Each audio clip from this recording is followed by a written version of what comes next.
Dans cette vidéo, je vais montrer comment il est possible de partager le bureau d'un Ubuntu afin de pouvoir y accéder à distance via des outils tels que TideVNC.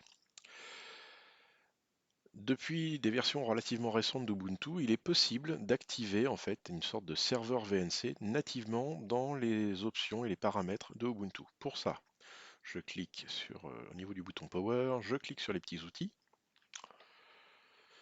Ici, je vais chercher le paramètre qui s'appelle Partage. Contrôlez ce que vous souhaitez partager avec les autres. Par défaut, on voit que le partage d'écran est désactivé. Je ne peux pas le cliquer parce qu'il faut d'abord activer cette option en haut. Là, je vois que l'option est désormais disponible. Je clique dessus. Je vais autoriser donc le partage, demander un mot de passe et je vais mettre l'éternel TSSR 76 étoiles. Je vérifie que c'est bien le bon. Pas de souci. Dans l'état actuel des choses, il est fort probable que ça ne fonctionne pas. Alors, j'ai besoin de connaître mon adresse IP, réseau filaire, paramètres filaires. Est-ce que je peux l'avoir par là? Voilà, j'ai la 192.168.10.104. Je vais retourner sur mon client, GVNC, et je vais essayer d'atteindre la 192.110.104. Pour le moment, je ne peux pas. La raison est simple. TideVNC Viewer est un client VNC qui ne supporte pas l'encryption de données de VNC. Par défaut, sur Ubuntu, les données de partage d'écran sont cryptées. Donc, on a un problème de compatibilité entre les deux systèmes.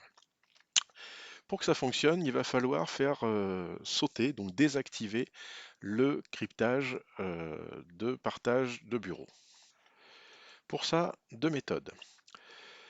Une méthode qui est assez complexe qui consiste à aller éditer des fichiers de configuration de notre système Ubuntu, de redémarrer certains services. Honnêtement, c'est pas ce qu'il y a de plus facile. Une autre méthode s'offre à nous qui consiste en fait à installer un utilitaire qui va nous permettre de manière graphique de désactiver le chiffrage des connexions de type VNC.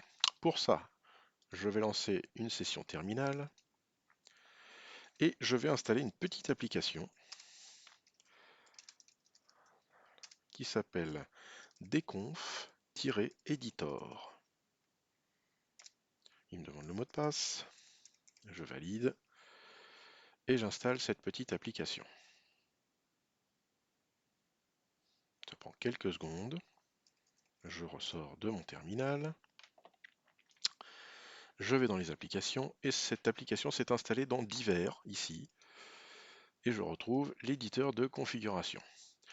Comme cet éditeur permet de rentrer dans les entrailles de notre système Linux, il nous prévient qu'on peut endommager le système. Donc, comme ils le disent, soyez prudent dans ce que vous allez faire. Donc on clique sur le Je serai prudent. Le chemin à retenir est donc Xorg, GNOME, Desktop, Remote Access. Un peu plus bas ici, j'ai Require Encryption. Donc en fait, on est bien dans le Remote Access, accès distant au bureau de GNOME, GNOME étant l'environnement de notre Ubuntu, et je vois que Require Encryption est bien activé. Il me supplie simplement de cliquer pour désactiver l'encryption, de fermer, et normalement, tout se passe bien, on peut accéder à la machine. Si ce n'est pas le cas, ce qui peut quand même arriver, il faut simplement redémarrer la machine Ubuntu. Là, ça fonctionne directement.